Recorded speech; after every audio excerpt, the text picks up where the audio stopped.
Nongeye kubasuhuza abakurikiye Kigali Lives, nongeye ngarutse mu kiganiro cy'ubuzima nk'uko byari bisanzwe. Uyu munsi rero tukaba tugiye kuganira ku bijyanye n'isuku y'imyanya y'imyororokere cyangwa imyanya ndangagitsina y'abadamu, aho tugiye kubinononsora tukareba uburyo umudamu cyangwa umukobwa ashobora kwita ku isuku y'imyanya myibarukiro ye, akarushaho kwirinda indwara zigiye zitandukanye zigiye zikunda kuyibasira, ariko cyane ubwo tuza kureba indwara nk'ama infection uburyo ashobora kuyirinda. Nibyo tugiye rero kuganiraho muri kano gace gatoya k'ubuzima. Ntatinze rero nababwira ko imyanya myibarukiro y'abadamu cyangwa abakobwa bakunda guhura n'indwara n'uburwayi bugiye butandukanye, ariko cyane ndavuga ama infection. Uyu munsi niho turi bwibandeho, aho basigaye bashiki bacu, abamama bacu basigaye bandura ama infection kubera ibibazo byinshi cyangwa kubera ibintu byinshi. Twavugamo nka toilette rusange, cyane cyane zino toilette zo kwicaraho. Twavugamo nko kujya muri piscine bashobora kuhandura ama infection. Twavugamo kandi wenda nk'abana b'abakobwa bajya batizanya imyenda y'imbere, nabo nk'abana bo muri interina nabo bashobora kwanduzanya ama infection. Twavugamo kandi nk'abana b'abakobwa bashobora gukarabira mu bikoresho rusange bimwe nk'amabase. Ubwo ndacyavuga nk'abana b'abakobwa biga muri internet cyangwa ahantu hamwe. Ibyo byose bishobora gutuma bandura ama infection. Ni ibintu rero bigoye cyane no kubyirinda, cyane urumva nko kujya muri piscine, urumva kujya kuri toilette rusange, byose ni ibintu biba bigoye.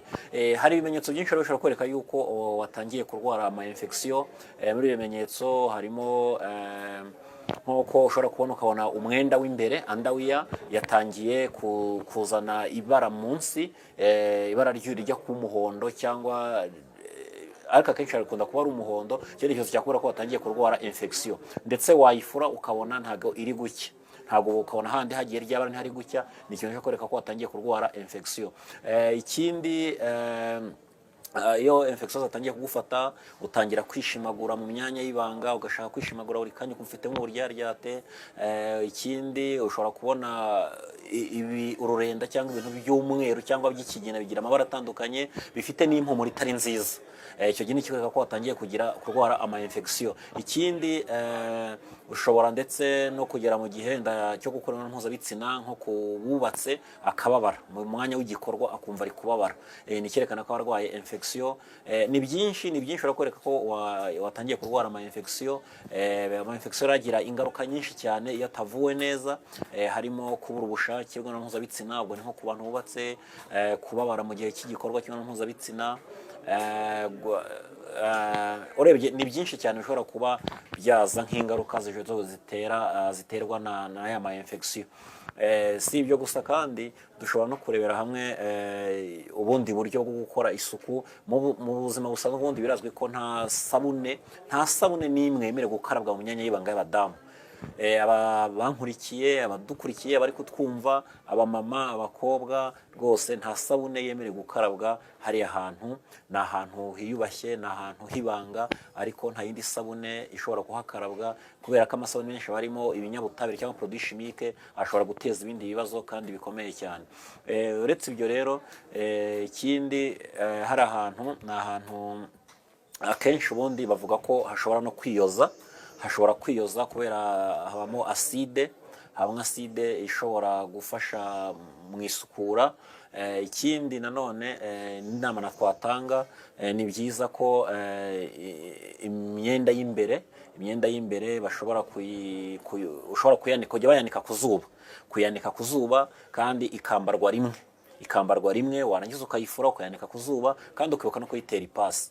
Ariko uyu munsi kubera akazi wenda ushobora kuba ufite, ugasanga nta mwanya wo gutera ipasi umwenda w'imbere, wenda wawanitse ku rya zuba se, ariko kuwutera ipasi ntabonye umwanya uba ari mukeya. Ndetse n'izindi ngorane nyinshi cyangwa ibindi bibazo byinshi ushobora gusanga bishobora gutuma cyangwa ukayanika n'izuba ntirive rihagije, icyo gihe ugasanga mikorobe ntizapfuye. Ikindi kintu kandi nanone ntari imvuzo ishobora gutera ama infection, kuko imibonano mpuzabitsina idakingiye nayo ishobora gutera ama infection. Iyo idakingiye akenshi usanga abagabo kenshi twebwe dushobora kurwara ama infection tukayagendana tutabizi, kuko kenshi twebwe nta bimenyetso tunabona, ntitubabara, ntitugira gute. Icyo gihe rero ukunda gusanga iyi mibonano mpuzabitsina idakingiye dushobora kongera tukayibanduza.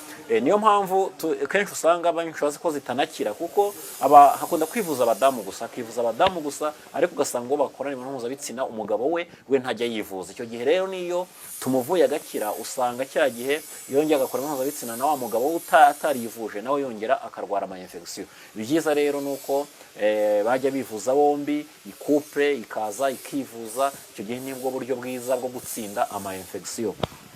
Tugiye kureba rero undi muti, ni umuti w'umwimerere cyangwa ni product dufite ivura ama infection ku rwego rwo hejuru, infection zigakira burundu, ikoreshwa n'abadamu kandi tukaba ishobora no gukoreshwa n'utararwara ama infection ashaka kwirinda, kugira ngo wirinde cyagiye ugiye ku matuwarete rusange, kugira ngo abantu hagire immunity, hagire ubudahangarwa, ntapfe kwandura ama infection uko yiboneye. Icyo gihe ashobora gukoresha izi produit ngiye kubereka. Muri izo produit rero harimo, muri kuzibona ni izi ebyiri, mu dusabune bita feminine wash. Nudusabune nitwo dusabune twonyine twageneye gusukura mu myanya y'ibanga y'abadamu. Nta yindi sabune imereye kuhakarabwa nkuko nabisobanuye mbere, uretse izi sabune zonyine. Utu nitwo twonyine twageneye kuhasukura mu myanya y'ibanga y'abadamu. Utu ni dutoya, dufite n'inini yayo, buri wese ku giciro gitoya kandi ku mafaranga, ku bushobozi bwe ashobora kwibona. Ushobora kugura inini bitewe n'ubushobozi bwawe, cyangwa ukagura udutoya. Ngiye kubabwira rero uko dukoreshwa n'akamaro katwo muri rusange.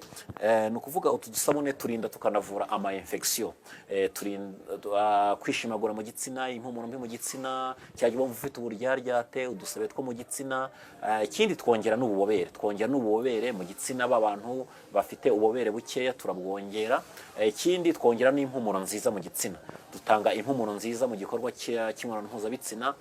Ikindi turinganiza na acide bita pH mu gitsina, kuko iri acide hari igihe bigera ikagera ku gipimo cyo hejuru cyane. Iyo yageze ku gipimo cyo hejuru rero ishobora gutuma n'umukobwa cyangwa umumama adasama, kuko abonana n'umugabo iyi acide igahita itwika intangangabo.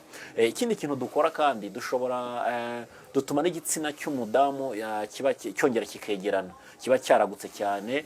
Dutuma iriya mikaya yacyo yongera ikegerana. Murumva ko ari produit nziza cyane rero ku gitsina gore. Tubakangura kujya mudukoresha. Umuntu utarwaye tumusaba gukoresha akakumuhondo kararinda ku rwego rwo hejuru, kakongera ya mpumuro nziza, kakongera n'ububobere. Ibyo byose karabikora. Akangaka rero ko tugaha uwamaze kurwara, kano gakamura, akagenda kagakamura rwa rurenda, bya bintu biba bifite impumuro itari nziza mu gitsina, kwa kwishimagura, bwa buryaryate, ibyo byose karagenda kakabikuraho.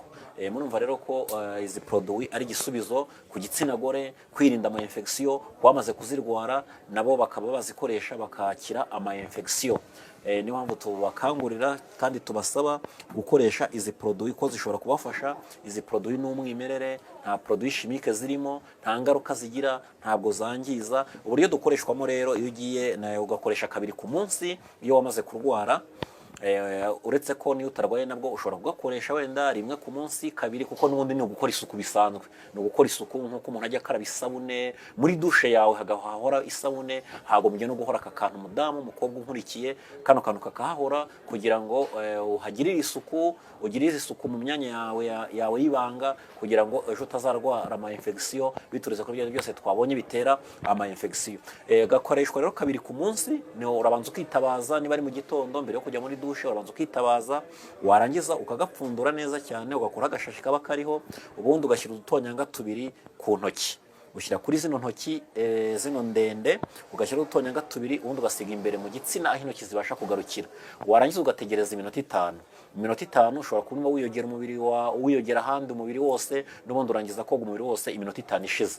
Icyo gihe rero icyo ukora uhita wunyuguzaho amazi meza ukigendera. Ukajya ubikora mu gitondo na nimugoroba. rwose ama infection ubu yatsinze nta hantu uzigera uhura nayo, iyo yarwaye nabwo ubu yavuye nta ushobora guhurira nayo. Ariko mudamu dukurikiye uzi kurwa ama infection nyuma yuko uje tukaguha iyi produit bita feminine wash isukura mu myanya y'ibanga y'abadamu ukamara gukira ama infection, twagusaba ko mbere yuko wongera kubona n'umugabo wawe nawe mukangura kuza dufite izindi produit nazo zivura ama infection, dore ko ku mugabo ziba zitagaragara, ku mugabo nta bimenyetso abona, warazigenda nawe akabibona gusa, yarangiza ukaba wamaze gukira mukamurahuye murabonanye, warangiza nawe akongera arakwanduje ukoba urongera urwaye ama infection.